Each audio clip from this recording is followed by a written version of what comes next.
오늘도 이 자리에 하나님이 함께 하셔서 우리의 예배를 받아주시고 또 여러분의 마음 가운데 하나님의 크신 사랑을 부어주심을 믿습니다. 오늘 1부 때 다시 복음 앞에 8번째 시간을 갖고 오늘은 9번째 시간 다시 복음 앞에 마지막 시간이 될 겁니다. 조금 아쉬운 감이 있지만 그래도 하나님께서 복음을 통하여 우리 가운데 역사하시고 능력으로 붙들어 주심을 믿으시길 바랍니다. 우리 한번 앞뒤 좌우에게 한 번만 이렇게 인사를 나눕시다. 너나 잘해. 당황하셨습니까? 자, 제가 지난 주일에 설 명절을 마치고 와서 너무 적극적으로 하지 마십시오.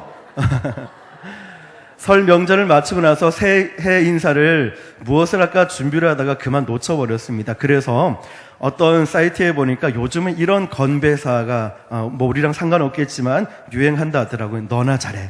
이게 무슨 뜻이냐면은 너와 나의 잘 나가는 새해를 위하여 라는 뜻입니다.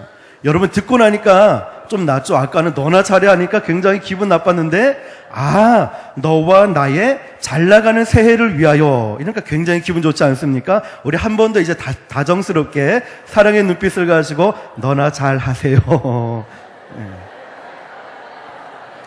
너와 나의 잘 나가는 새해를 위하여 라는 뜻입니다. 절대로 기분 나빠하지 마시길 바랍니다. 자, 오늘 마지막 시간입니다. 다시 복음 앞에 9번째 시간으로 요한계시록에 전해진 복음에 대해서 은혜를 나누도록 하겠습니다. 구체적으로는 반모섬에 전한 복음입니다. 조선 왕조의 운명이 기울어 가던 때에 예수의 복음이 한반도를 찾았습니다. 한국 기독교회사에 보면은 그때 이 땅의 민중들은 모든 사람들이 희망을 버린 채 자포자기하고 있었습니다. 이제 이 나라의 몰락이 결정적이 되어 갈 때에 누군가가 신문의 사설의 한 칸에 이런 기사를 남겼습니다. 우리들에게 남겨진 희망은 천주와 그 아들 예수 그리스도에게 있으니 그런즉 속히 경성에서 머리를 들고 생기를 내어서 일도 하고 희망을 품으며 나라를 위해 살 것이니라. 일본에 의해 또 나라의 자주권을 상실하던 합병 전야에 애국자였던 도산 안창호는 이렇게 외칩니다. 나라의 독립은 인민에게 있으며 보호를 청하려면 하나님께만 있을 뿐이라.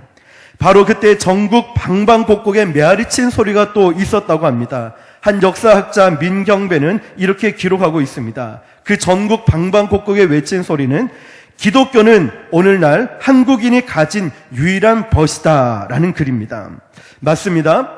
복음과 교회는 일제의 식민지가 된 그때에 이 땅 민중들에게, 백성들에게 유일한 희망의 근원지였습니다.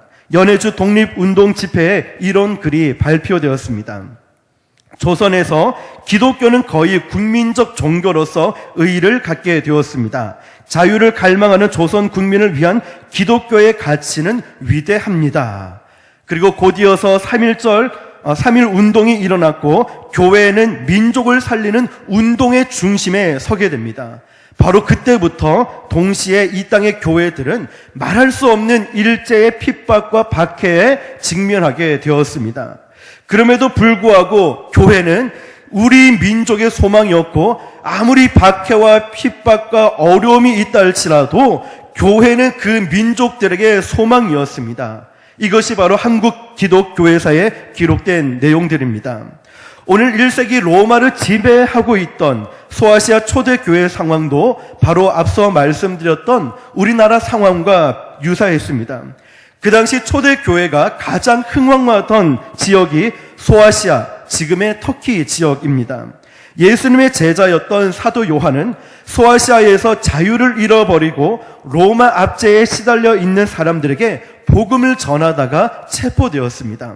소아시아 남서 해안 쪽에 약 55km 떨어진 그곳에 작은 섬이 있었습니다. 길이는 12km, 폭은 7km 정도 되는 작은 섬 반모로 유배를 당하게 됩니다. AD 90에서 95년 사이였습니다. 로마의 도미티안 황제가 통치하던 시절에 일어난 사건입니다. 오늘 본문에 이어지는 9절 말씀을 보니까 이 당시 상황을 아주 실감나게 기록하고 있습니다.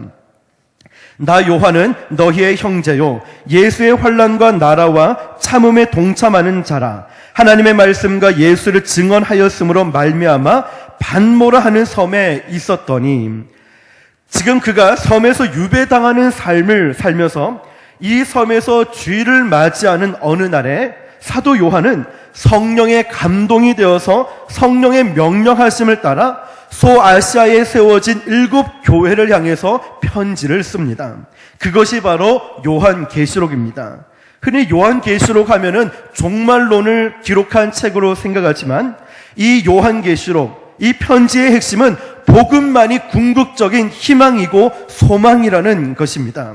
그리고 이 복음은 그들에게 마지막 승리를 안겨주리라는 소식입니다.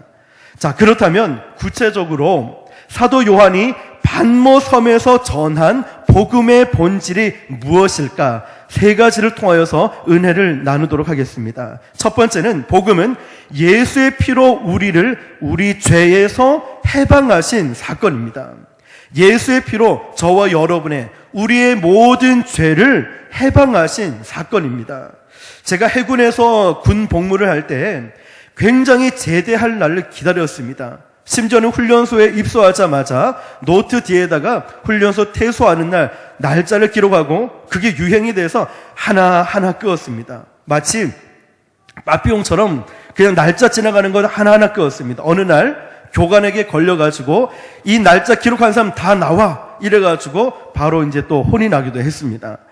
자, 근데 막상 제대할 날에 가까우면 가까울수록 그게 실감이 나지 않는다는 거예요. 그러나 전역 신고를 하고 부대 밖을 나올 때 비로소 내가 제대를 했구나. 그리고 그 해방감은 말로 표현할 수 없이 기뻤습니다. 과도한 카드 사용으로 카드 회사에서 독촉 전화가 오고 신용 불량자로 몰락했을 때 아마 그들에게 가장 기쁜 해방의 소식은 아마 신용 불량자에서 해방되고 카드 빚도 안 갚아도 된다라는 소식이 아마 가장 기쁠 것입니다. 정치를 하는 사람도 자유를 상실하고 있는 사람들에게 가슴을 설레게 하는 최대의 사건이 있다면 정치적 압제에서의 해방입니다. 그들은 아마 해방을 얼마나 간절히 원하고 있겠습니까? 과거에 일본 제국주의의 압제 아래서 산 우리들에게도, 우리 민족에게도 해방은 그 민족의 가장 큰 소원이었습니다. 여러분, 마찬가지로 지금 로마 식민지로 이 압제에 시달리고 있던 1세기 소아시아 사람들에게 최대의 희망, 소망이 무엇이겠습니까? 바로 로마로부터의 정치적인 자유, 정치적인 해방을 그들은 간절히 원하고 있었다는 겁니다. 그런데 여러분, 이 정치적 자유와 해방을 간절히 원하고 있는 이 사람들에게 사도 요한은 뜻밖의 해방이라는 단어를 쓰는데 그들이 원하는 해방이 아니라 다른 관점에서 해방이라는 단어를 쓰고 있습니다.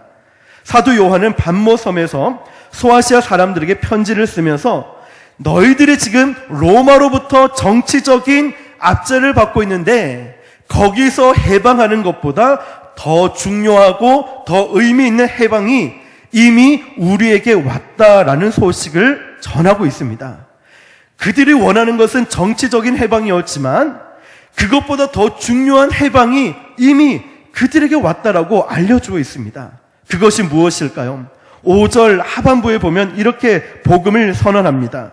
우리를 사랑하사 그의 피로 우리 죄에서 우리를 해방하시고, 더 중요한 건 정치적인 압제보다 더 큰 존재의 압제가 무엇이냐면 여러분이 시달리고 여러분이 고통받고 여러분이 고민하고 있는 그 어떠한 압제보다 더 큰 압제가 무엇이냐면 죄의 압제라는 것입니다. 성경은 그렇게 말하고 있는 것입니다. 그런데 2000년 전에 이 땅에 오신 나사렛 예수 그리스도의 죽으심과 예수님의 피 흘리심으로 우리가, 저와 여러분들이 그 큰 죄의 압제에서 해방되었다는 것입니다. 믿으십니까? 이제는 우리가 용서받은 자유인으로서 하나님 앞에 인생을 살게 되었다는 것입니다. 이것이 바로 복음의 본질입니다. 1700년대를 살던 영국인으로서 존이라는 사람이 이제 막 30살이 되었던 해였습니다. 아버지가 작은 배의 선장이셨는데 어려서부터 배를 타고 선원 생활을 했고 아버지와 함께 노예 무역에 종사했습니다. 일하는 도중에 일이 잘못되어서 자기 자신도 얼마간 노예 생활을 하게 되었습니다. 곧 그는 다시 선원으로 복귀했고 아버지 뒤를 이어서 선장으로 일하게 되었습니다. 1748년 5월 10일경에 아프리카에서 노예들을 싣고 영국으로 오던 배가 갑자기 큰 풍랑을 만나게 되었습니다. 배가 기울어지고 배를 건지기 위해서 사투를 벌이던 그는 새벽 1시경에 갑자기 밀려오는 죽음의 공포에 두려워 떨기 시작합니다. 그러면서 자기 자신의 죄를 생각하게 됩니다. 이대로 죽게 되면 자신은 주님 앞에 설 수 없는 죄인이라는 것을 자각하게 됩니다. 그는 벌벌 떨면서 그 자리 갑판에서 무릎을 털썩 꿇습니다. 그는 숱한 노예를 부리면서 살아왔지만 알고 보니 내가 죄의 노예라는 것을 깨달았다는 거예요. 그리고 부르짖습니다. 주여, 죄인된 저에게 자비를 베푸소서. 구사 일생으로 살아난 그는 오랫동안 노예 무역을 청산하고 복음을 전하는 사역자가 되었습니다. 노예를 사고 팔던 사람이 복음을 전하는 사역자가 된 그는 하나님의 놀라운 은혜를 깨닫자 어느 날 가슴속에 밀려오는 이 감동을 이기지 못하고 붓을 들어 글을 쓰기 시작합니다. 그가 한 편의 노래가 완성이 되었습니다. 어떤 노래였을까요? 그것은 바로 Amazing Grace, 나 같은 죄인 살리신 찬송이었습니다. 나 같은 죄인 살리신 주의 놀라워 잃었던 생명 찾았고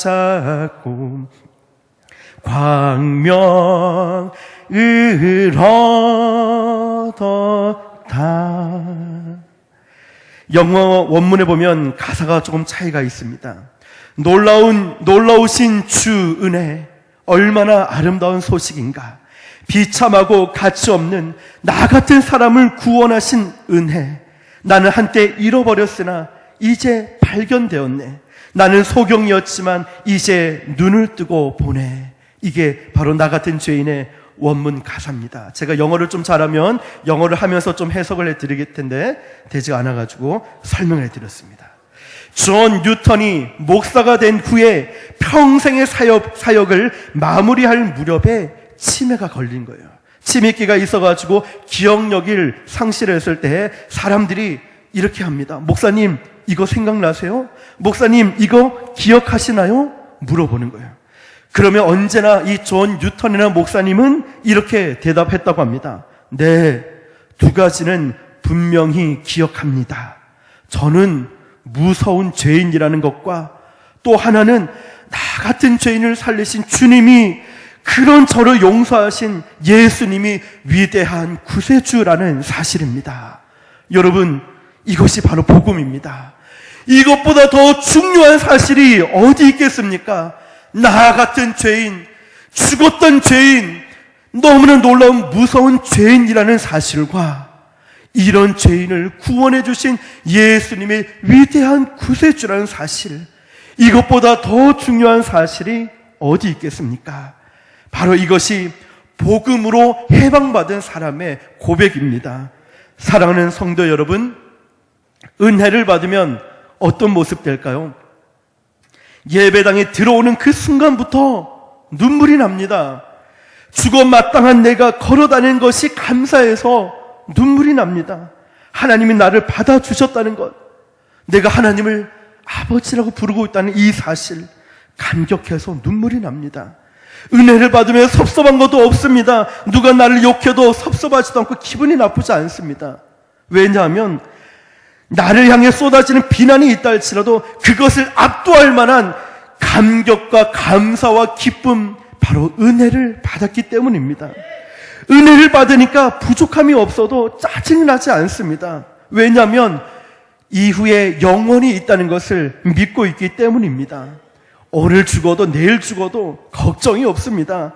이 은혜를 경험하면은 진짜 신앙이 무엇인지, 진짜 내가 뭘 붙들고 살아가야 하는지를 정확한 초점을 가지고 정확한 길을 걸어갈 수 있습니다. 은혜를 경험하면 사랑할 것밖에 없다는 거예요. 은혜를 경험하면 사랑밖에 난 몰라. 은혜를 경험하면 사랑밖에 할 수 있는 게 없습니다. 믿으십니까? 예배와 집회를 쫓아다니고 헌금을 내고 봉사를 해도 기쁨이 없으니까 오히려 그것이 나에게 커다란 짐이 되어 버렸습니다. 그런 짐을 지고 가는 사람을 보고 어떻게 예수님을 만나야겠다라는 이런 마음이 생기겠습니까?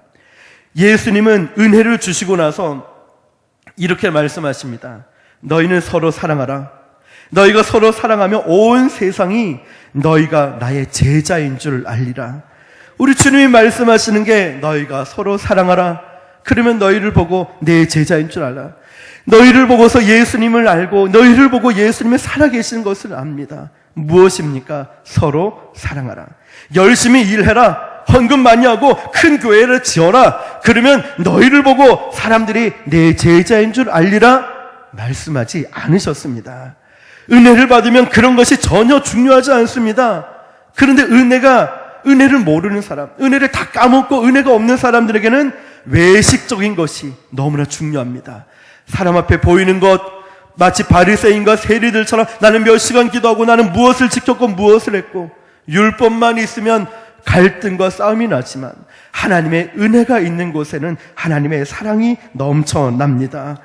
은혜가 차고 넘치면 내가 살아있는 것, 내가 예수님을 믿고 있다는 그 사실, 내가 영원히 주님과 함께하고 있다는 것, 오직 존재하고 있다는 이 사실만으로도 기쁨이 됩니다. 원수를 사랑하는 일은 내 힘으로 되는 게 아닙니다. 내 자식, 내 친척, 내 친구도 사랑하기 힘든데 어떻게 원수를 사랑할 수 있겠습니까? 하지만 하나님의 은혜가 넘쳐나면은 원수도 사랑할 수 있습니다. 왜냐하면 내 힘으로 하는 게 아니라서 가능한 것입니다. 그러므로 매 순간마다 하나님의 놀라우신 은혜를 기억하시길 축복합니다. 이제 여러분의 눈빛이 달라져야 됩니다. 말씀을 듣는 자세도 달라지고 아멘할 때 목소리도 달라지고 여러분이 행하는 모든 것이 달라집니다. 은혜 받은 사람들은 말씀을 읽어도 은혜로 읽습니다. 한 구절 한 구절 말씀을 들어도 은혜로 듣습니다. 그렇습니다. 주님, 이 말씀은 저에게 주시는 말씀입니다. 사람을 보아도 은혜의 눈길로 쳐다보게 됩니다. 하나님의 일이든 어떤 세상의 일이든 공부든 사업이든지 간에 하나님의 은혜로 하게 됩니다. 그렇게 할 때에 이 은혜가 우리 교회에서, 가정에서, 세상에서 흘러 넘치게 되고 비로소 그 하나님의 사랑과 은혜로 세상이 변화될 수 있습니다. 은혜가 어디서 오겠습니까? 바로 십자가에서 옵니다.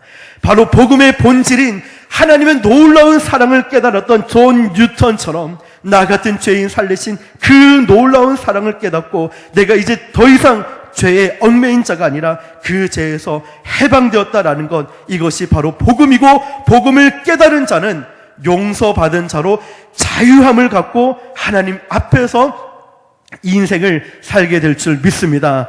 오늘 저와 여러분들이 이러한 인생을 살아갈 수 있기를 예수님의 이름으로 축복합니다.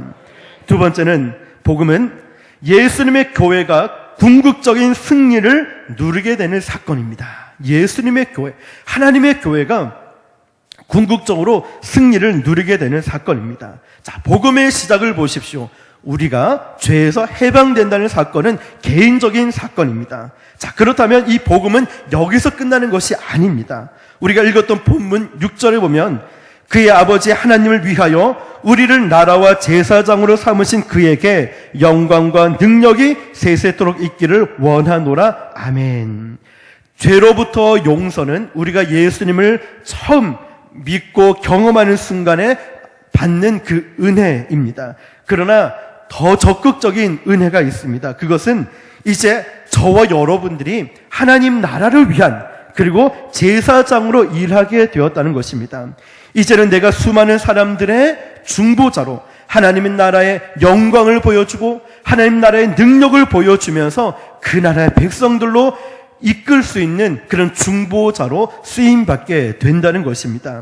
그리고 이제 이 땅에 하나님 나라가 오게 만드는 중심적인 공동체인 예수님의 몸된 교회의 일꾼으로 저와 여러분들이 쓰임받게 됐다는 것입니다.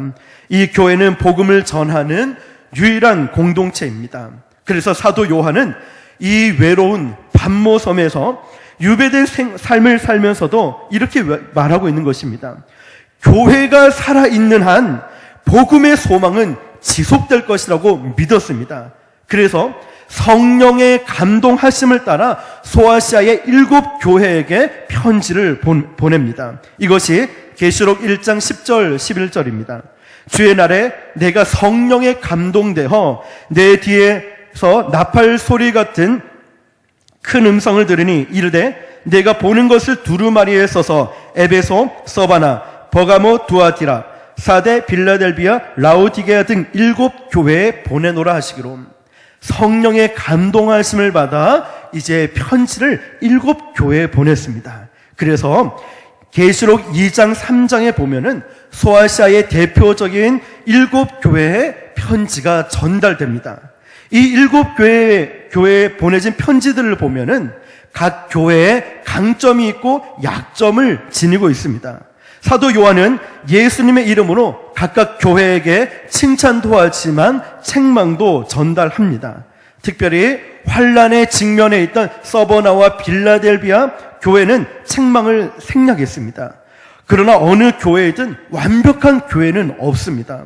그럼에도 불구하고 사도 요한은 각각 교회에 보내는 편지에 계시록 2장 3장에 보면은 그 말씀 말미에 보면 이런 단어를 썼습니다. 이기는 그에게는, 이기는 그에게는, 이기는 그에게는 이라는 단어를 쓰면서 지금 너희들이 잘못하고 있고 어려움과 환난과 아픔들이 있지만 이기는 그에게는 이러면서 승리의 희망을 전달하고 있습니다. 여러분 성경을 갖고 계시니까 한번 체크를 하면 도움이 될 듯 합니다. 2장과 3장을 보시면은 이기는 그에게는 이라는 단어가 계시록 2장 7절 그리고 2장 11절 2장 17절 2장 26절 3장 5절 3장 12절 3장 21절 자, 그 말씀의 말미에 보면은 이기는 그에게는 7교회를 향해서 7번 이렇게 말을 하고 있습니다. 이기는 그에게는, 이기는 그에게는. 다시 말하면 각 교회마다 연약함을 갖고 있었지만 각 교회마다 어려움이 있고 각 교회마다 아픔이 있고 고통이 따르지만 그럼에도 불구하고 그들에게 승리의 희망을 시사하고 있습니다. 그 교회는, 그 성도는 승리해야 하고 승리한다라고 명확하게 말을 하고 있습니다. 사랑하는 성도 여러분, 이 말씀은 오늘날을 살고 있는 저와 여러분들에게도 시사하고 있는 약속입니다. 오늘날 우리 한국 교회 현실을 보십시오. 우리의 희망이 될 교회, 과연 존재하긴 할 것인가? 아니, 교회가 이렇게 문제가 많은 교회들 뉴스를 보면 많은 사건과 사고들을 보는데 어떻게 희망이 될 교회가 과연 우리나라에 존재하기나 할 것인가? 라는 생각을 하게 됩니다. 일전에 한번 말씀드렸죠. 유명한 설교가 스펄전 목사님에게 어떤 청년 한 명이 찾아왔습니다. 그러면서 질문합니다. 목사님, 저는 문제투성인 교회에 너무너무 지쳤습니다. 저는 더 이상 교회에 나가고 싶지 않습니다. 목사님, 문제 없는 완벽한 교회에 있으면 저에게 좀 소개시켜 주십시오. 그때 스펄전 목사님은 대답합니다. 문제 없는 교회라고요? 형제가 그런 교회를 찾게 되면 반드시 저에게 좀 소개시켜 주세요. 나도 그 교회 가서 성도가 되겠습니다. 그러나 한 가지 충고할 게 있습니다. 형제가 만일 그 교회를 찾거든 형제는 절대로 그 교회 성도가 되지 마십시오. 왜냐하면 형제가 그 교회의 성도가 되는 순간에 그 교회는 문제가 생길 것이기 때문입니다. 그랬다는 거예요. 그렇습니다, 여러분. 문제가 있는 사람이, 문제가 있는 인간이 교회 공동체를 구성하는 한 문제를 피할 수가 없습니다. 저도 마찬가지고 우리 모두가 다 연약하고 문제투성입니다. 교회도 마찬가지입니다. 그러나 또 질문합니다. 그럼에도 불구하고 교회가 정말 승리하는 공동체가 될 수 있을까? 이 교회가 정말 세상의 희망이 될 수 있을까라는 질문을 하게 됩니다. 그런데 사도 요한은 이렇게 대답합니다. 그렇다. 교회가 승리하고 교회는 소망과 희망이 될 수 있다라고, 승리할 수 있다라고 소리 높여 대답을 하고 있습니다. 그것은 교회가 문제가 없기 때문이 아니라 그런 문제가 있지만 이것을 극복할 수 있는 성숙함이 우리에게 있느냐라는 것입니다. 문제는 어디나 있지만 이것을 극복하려고 하는 성숙감이 이 성도들에게 있느냐라는 것입니다. 이 성숙감이 있다면, 정말 주님만을 바라보고 복음으로 무장한 이런 성숙감이 있다면은 교회는 다시 한 번 더 희망이 될 수 있다라는 것입니다. 그들이 바로 요한계시록의 2장 3장에 묘사된 이기는 자들입니다. 이기는 자들. 이런 이기는 자들이 존재한 우리의 연약함이 있고 부족함이 있음에도 불구하고 교회는 여전히 세상의 소망이 될 것입니다. 계시록 3장 4절 5절에 보니까요. 그러나 사대에 그 옷을 더럽히지 아니한 자 몇 명이 내게 있어 흰옷을 입고 나와 함께 다니니리. 그들은 합당한 자인 연고라. 이기는 자는 이와 같이 흰옷을 입을 것이요. 여러분, 계시록 3장 4절 5절에서 몇 명이라는 단어를 한번 주목해 보십시오. 몇 명. 그 많은 무리도 아니고 몇 명이라고 기록을 하고 있습니다. 교회가 전체적으로 취약하고 어렵고 힘들다 할지라도 만약에 그 교회 안에 살아있는 성도 몇 명만 있다면, 몇 명이 흰옷을 입고 거룩한 성도로 있다면, 그 몇 명이 주님만을 바라보고 끝까지 그 사명 감당하며 그 자리를 지키고 있는 성도가 있다면, 자신은 연약하지만 주님을 바라보며 그 연약함을 극복하면서 주님과 동행하는 성도가 있다면 그들 때문에 교회가 승리할 것이라는 겁니다. 믿으십니까? 오늘 저는 저와 여러분들이 그 몇 명 가운데 한 사람이 될 수 있길 예수님의 이름으로 축복합니다. 환경과 문제와 어려움과 연약함이 아니라 믿음의 주요 온전케 하신 예수님을 끝까지 바라보면서 내게 주신 사명을 감당하고 내가 있어야 할 그 자리에 있는 것이 충성입니다. 그 자리에 충성하면서 하나님의 행하실 일들을 믿음으로 바라보고 기도하는 자, 그 거룩한 성도, 하나님이 찾으시는 그 한 사람, 바로 오늘 말하고 있는 몇 명이 있다면은 그 몇 명을 통하여 하나님은 끊임없이 일하고 교회가 승리하게 될 줄 믿으시길 축복합니다. 그 몇 사람이 바로 희망입니다. 교회가 무엇입니까? 교회는 구원받은 사람들의 공동체 아닙니까? 교회는 저와 여러분, 우리가 바로 교회입니다. 교회를 비판하는 일은 쉽습니다. 그러나 사랑하는 성도 여러분, 여러분은 어떤 성도입니까? 신앙의 연수와 직분은 올라갔는데 여러분의 신앙과 여러분은 어떤 모습으로 형성되어 있습니까? 여러분의 모습이 어떠한지를 점검해 보십시오. 여러분은 거룩한 성도입니까? 여러분은 진실로 어렵고 힘들 때, 기쁠 때나 언제나 주님과 동행하고 있습니까?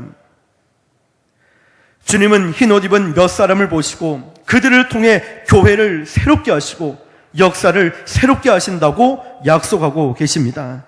일제 암울한 시대에 하나님은 길선주, 주기철, 손양원 목사님, 조민식, 이상재 이 몇 사람을 보시고 민족의 등불을 끄지 않으셨습니다. 우리가 새로워지면 교회가 새로워지는 것입니다. 저와 여러분이 새로워지면은 교회가 새로워집니다. 교회는 바로 저와 여러분, 우리이기 때문에 그렇습니다. 내가 죽어야 예수님이 사시고, 내가 죽어야 교회가 사는 것이고, 내가 죽어야 우리 민족이 사는 것입니다. 기억하십시오. 문제는 교회가 아니라 우리라는 것입니다. 저와 여러분, 우리가 회개하는 순간에 교회는 다시 역사의 세상의 소망이 될 것입니다. 복음은 교회가 교회의 머리이신 예수 그리스도 때문에 결국은 승리의 공동체가 될 것을 전하고 있는 소식입니다. 여러분, 이것을 기억하시고 어렵고 힘들 때마다 몇 사람 중에 한 사람이 되어서 하나님께 귀하게 쓰임받고, 우리 교회는 반드시 하나님께서 승리케 인도해 주실 거라는 사실을 믿으시기를 주님의 이름으로 축복합니다. 마지막 세 번째입니다.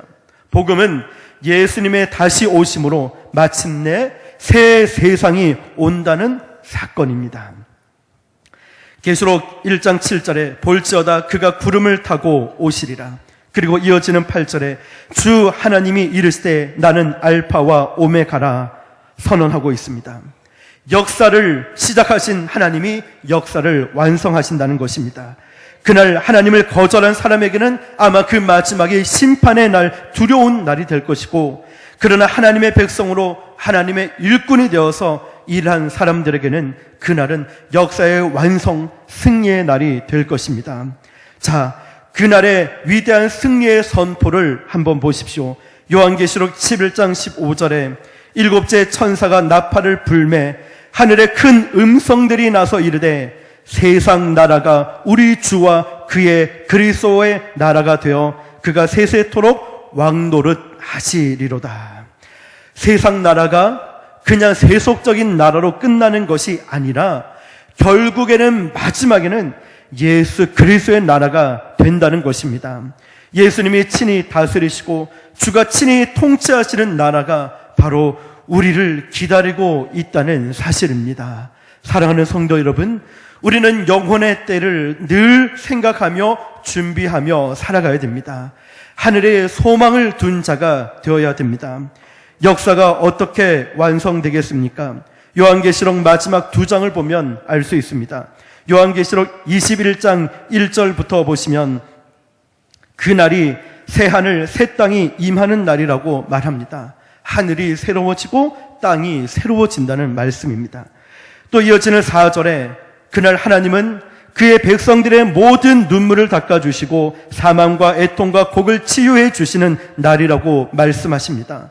다시는 사망이 없고 눈물이 없고 애통이 없습니다. 인생의 모든 혼란을 치료하시고 새롭게 하십니다.